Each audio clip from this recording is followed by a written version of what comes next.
વર્ષો વીતી ગયા, લોકો બદલાયા, સમય બદલાયો, પણ નાથ નહીં. આ આસ્થા છે અમારી, આ પરાકાષ્ઠા છે અમારી. અહીં રાજા પણ દાસ છે અને રંગ પણ દાસ છે. બધાના નાથ એક જ, એ જગન્નાથ છે. શામ દામ દંડ ભેદ બધું જ અહીં વિફળ છે, કારણ કે અહીં સર્વસ્વ કૃષ્ણ છે. સર્વસ્વ કૃષ્ણ છે એટલે જ એને જગતના નાથ જગન્નાથ કહેવાય છે. જય જગન્નાથ, જય જગન્નાથ. હિન્દુ ધર્મનો ઇતિહાસ પહેલેથી ખૂબ જ ઉજ્જવળ રહ્યો છે. ઇતિહાસમાં એવા ઘણા બધા મંદિરો બંધાણા કે જેના રહસ્યો સુલઝાવવામાં આજે પણ વૈજ્ઞાનિકો થાક ખાઈ જાય છે, પરંતુ આપણને એમાં રસ નથી. હિન્દુ સંસ્કૃતિમાં રસ નથી. હા, ઘણા બધા લોકો હિન્દુ કરે છે, પરંતુ એને આપણા મંદિરો અને આપણા મંદિરોના રહસ્ય, એમાં વૈજ્ઞાનિક તારણો વિશે ક્યારેય કોઈ રિસર્ચ જ નથી કર્યું અથવા તો ક્યારેય કોઈ વાંચ્યું જ નથી. એટલા માટે આજે અમે તમારા સમક્ષ આ વિડીયો લઈને આવીએ છીએ. આ વિડીયો આખો જોજો, કારણ કે અહીંથી તમને કંઈક જાણવા મળવાનું છે અને કંઈક શીખવા મળવાનું છે. હિન્દુ ધર્મના 4 મુખ્ય યાત્રાધામો છે જ્યાં જવાથી હિન્દુઓ પોતાની જાતને ભાગ્યશાળી માને છે, એવું માને છે કે અમને મોક્ષની પ્રાપ્તિ થશે. એ ધામોમાં રામેશ્વરમ, જગન્નાથપુરી, દ્વારિકા અને બદ્રીનાથ મુખ્ય છે. આજે આપણે વાત કરવાના છીએ જગન્નાથપુરી વિશે. જગન્નાથપુરી વિશે એટલે કારણ કે કાલે રથયાત્રા છે. ભગવાન જગન્નાથ રથયાત્રા ઉપર નીકળવાના છે, નગરચર્યા ઉપર નીકળવાના છે. જગન્નાથપુરી એ વિશ્વનું સૌથી રહસ્યમય મંદિર માની શકાય એવું મંદિર છે, કારણ કે એવું માનવામાં આવે છે કે અહીંથી જ વિશ્વનું સંચાલન થાય છે. એટલા માટે જ તેને જગન્નાથપુરી કહેવામાં આવે છે. અને ત્યાં જગતના નાથ એટલે કે ભગવાન શ્રી કૃષ્ણ વસે છે, એમનું હૃદય વસે છે. માનવામાં આવે છે કે દ્વાપર યુગમાં મહાભારત થયું, અનેક લોકોના મૃત્યુ થયા, યદુકુળથી પણ વિચલિત થઈને ભગવાન શ્રી કૃષ્ણ જંગલમાં સૂતા હતા. એવા સમયે એક શિકારી દ્વારા હરણની આંખ સમજીને બાણ ચલાવવામાં આવે છે અને બાણ સીધું ભગવાન શ્રી કૃષ્ણના અંગૂઠામાં વાગે છે અને ભગવાન શ્રી કૃષ્ણનું મૃત્યુ થાય છે. ત્યારબાદ તેમનું શરીર પંચ તત્વોમાં વિલીન થઈ જાય છે, પરંતુ એક પદાર્થ બચી જાય છે અને એ જ પદાર્થ આજે જગન્નાથપુરી મંદિરને સંચાલિત કરે છે એવું કહેવામાં આવે છે.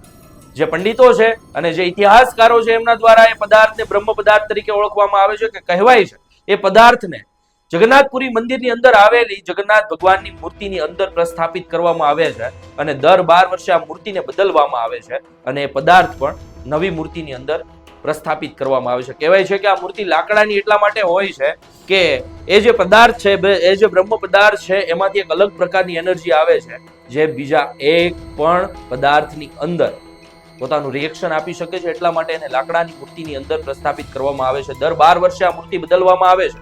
આ પદાર્થની અંદર એવી એનર્જી છે, એવા રેડિયેશન છે કે જે અનેક લોકોને નુકસાન કરી શકે છે. જો એને આખો આખ જોઈ લેવામાં આવે તો લોકોનું મૃત્યુ પણ થઈ શકે છે. એવું કહેવાય છે કે જ્યારે આ પદાર્થે દર 12 વર્ષે જૂની મૂર્તિમાંથી નવી મૂર્તિની અંદર પ્રસ્થાપિત કરવામાં આવે ત્યારે આખા ઓડિશા વિસ્તાર કે જ્યાં જગન્નાથપુરી મંદિર આવેલું છે એ આખા વિસ્તારની લાઇટ કટ કરી નાખવામાં આવે છે. સાથે સાથે જે પંડિતો દ્વારા આ પ્રક્રિયા કરવામાં આવે છે એમની આંખો પર પણ પાટા બાંધી દેવામાં આવે છે, કારણ કે જો કદાચ એ પદાર્થ ભૂલમાં પણ જોવાઈ ગઈ તો એની એનર્જીને કારણે વ્યક્તિનું મૃત્યુ થઈ શકે છે. કહેવાય છે કે આ મંદિર એટલા માટે રહસ્યમય છે અને વાસ્તુકલા અને સાથે સાથે શિલ્પકલાનો એક અદ્ભુત નમૂનો છે કે આ મંદિરની અંદર જતા સમયે બહારની બાજુ એક સમુદ્ર છે. એ સમુદ્રનો અવાજ તમે ચોખ્ખો સાંભળી શકો છો, પરંતુ જેવા તમે મંદિરની અંદર જાઓ છો એવો અચાનક આ મંદિરનો બહાર સમુદ્રનો જે અવાજ છે અચાનક બંધ થઈ જાય છે. કહેવાય છે કે એવું સાઉન્ડ પ્રૂફ ક્વોલિટીનું આ મંદિર બનાવવામાં આવ્યું છે. સાથે સાથે આ મંદિરની અંદર નો ફ્લાઇંગ ઝોન છે, ઉપરથી એક પણ એરોપ્લેન ઉડી શકતું નથી, કારણ કે માનવામાં આવે છે કે પદાર્થને કારણે જ આજુબાજુના વિસ્તારમાં ઘણા બધા રેડિયેશનો અને ઘણી બધી અલગ ઇફેક્ટો જોવા મળે છે. મંદિર ઉપર જે ધ્વજ ચડાવવામાં આવે છે એ ધ્વજ એ નોર્મલી જે દિશામાં હવા વહેતી હોય એ દિશામાં એ ધ્વજ ફરકવો જોઈએ, પણ અહીંયા કંઈક અલગ જ છે.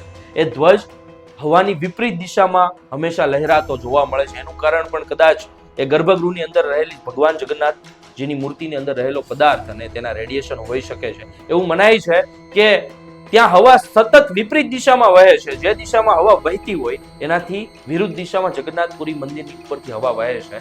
ત્યાં એક પણ પક્ષી આજ સુધી ગર્ભગૃહ ઉપર જોવા મળ્યું નથી. નોર્મલી ઘણા બધા મંદિરો ઉપર આપણે જોતા હોઈએ તો શિખરબંધ મંદિરોના શિખરો ઉપર હંમેશા પક્ષીઓ બેઠા હોય, ત્યાં તેમને માળા પણ બનાવેલા હોય, પણ જગન્નાથ મંદિરે એકમાત્ર એવું મંદિર છે કે તેના ઉપર, તેના શિખરબંધ મંદિર ઉપર આજ સુધી એક પણ પક્ષી જોવા મળ્યું નથી.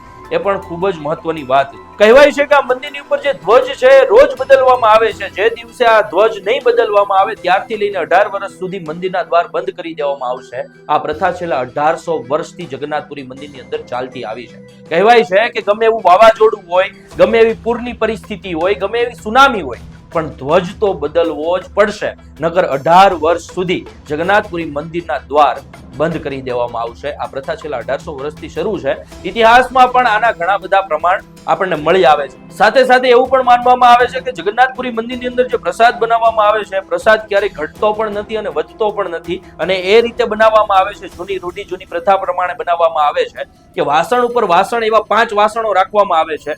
સૌથી નીચે મોટું વાસણ, એનાથી નાનું, એનાથી નાનું, એવા 5 વાસણો મૂકવામાં આવે છે અને રસોઈ પકાવવામાં આવે છે પ્રસાદી માટે. હવે નોર્મલી વૈજ્ઞાનિક તારણ જોઈએ તો સૌથી નીચેનું જે વાસણ છે એમાં રહેલો પદાર્થ સૌથી પહેલા પાકવો જોઈએ, પરંતુ જગન્નાથપુરી મંદિરની અંદર ઉલટું છે. આ 5 વાસણોમાંથી સૌથી ઉપરનું જે વાસણ છે એમાં રહેલો પદાર્થ સૌથી પહેલા પાકે છે અને રસોઈ તૈયાર થાય છે અને પ્રસાદ તૈયાર થાય છે. નીચે જે સૌથી મોટું વાસણ છે એ સળગતું ભલે હોય, પણ ત્યાંનો રહેલો પ્રસાદ એ સૌથી છેલ્લે પાકે છે અને આ વસ્તુ જગન્નાથપુરી મંદિરની અંદર જ થાય છે, બીજે ક્યાંય પણ નહીં. આ પણ એક રહસ્યમય વાત છે. કહેવાય છે કે મંદિરના દ્વાર પર એક લિપિ મારવામાં આવી છે અને લિપિમાં લખવામાં આવ્યું છે કે આ મંદિરની અંદર હિન્દુઓ સિવાય કોઈએ પણ પ્રવેશ કરવો નહીં. આ પ્રથા પણ ખૂબ જ જૂની છે. કહેવાય છે કે દેશના પૂર્વ વડાપ્રધાન એટલે કે ઇન્દિરા ગાંધી જગન્નાથપુરી મંદિર પર દર્શન કરવા ગયા હતા, ત્યારે તેમને પ્રવેશ દ્વારેથી દર્શન કરીને પરત ફરવું પડ્યું હતું, કારણ કે એવું માનવામાં આવે છે કે ફિરોઝ ગાંધી એ પોતે પારસી હતા અને તેમના પત્ની તરીકે ઇન્દિરા ગાંધી આ મંદિરની અંદર પ્રવેશ ના મેળવી શકે, એટલે એમને જગન્નાથપુરી મંદિરની અંદર પ્રવેશ નહોતો આપવામાં આવ્યો. સાથે સાથે સ્વિટ્ઝરલેન્ડના એક વ્યક્તિ દ્વારા 2006માં 1,78,00,000 રૂપિયાનું દાન કરવામાં આવ્યું હતું, છતાં પણ એ વ્યક્તિને હિન્દુ ન હોવાને કારણે મંદિરની અંદર દર્શન કરવા દેવા જવામાં આવ્યો ન હતો. એમને પણ પ્રવેશ દ્વારેથી જ દર્શન કરીને પરત ફરવું પડ્યું હતું. આવી ઘણી બધી ઐતિહાસિક વાતો જગન્નાથપુરી મંદિરને લઈને જોડાયેલી છે. આ મંદિરે તમે ક્યારેય ગયા હોય તો તમને ત્યાં એક અલગ જ પ્રકારની વાઇબ મળે છે, ત્યાં એક અલગ જ પ્રકારની શાંતિ અને સુકૂન મળે છે. એ અનુભવવાની વાત છે. જો કોઈ વ્યક્તિ ગયા હોય તો એમને ખબર હશે. તો ખરેખર હિન્દુ ધર્મના ઇતિહાસને જાણવાની જરૂર છે. આપણે ક્યારેય હિન્દુ ધર્મને જાણ્યો નથી, હિન્દુ સંસ્કૃતિને જાણ્યો નથી. બસ આપણે એક જ વસ્તુ કરી છે કે કટ્ટર હિન્દુ કરીને આપણે માર્કેટમાં નીકળી પડ્યા છીએ, પરંતુ આપણે ક્યારેય હિન્દુ સંસ્કૃતિને અથવા તો હિન્દુ સંસ્કૃતિના મંદિરોને, એમના સ્ટ્રક્ચરને, એમના આર્કિટેક્ચરને, વાસ્તુશાસ્ત્રને જાણવાના ક્યારેય પ્રયત્ન નથી કર્યા. ઘણા બધા મંદિરો એવા છે કે જે ખરેખર વૈજ્ઞાનિક તારણોથી ઘણા બધા વસ્તુઓને સિદ્ધ કરે છે, પરંતુ આપણે ક્યારેય એમને સમજવાના પ્રયત્નો નથી કર્યા. જો હિન્દુ ધર્મને આગળ વધારવો હોય તો આપણી સંસ્કૃતિને સમજવી જોશે, આ મંદિરોને સમજવા જોશે, એમની આસ્થાને સમજવી જોશે. ખાલી ઝંડો લઈને નીકળી પડવાથી કંઈ નહીં થાય. જય હિન્દ, વંદે માતરમ.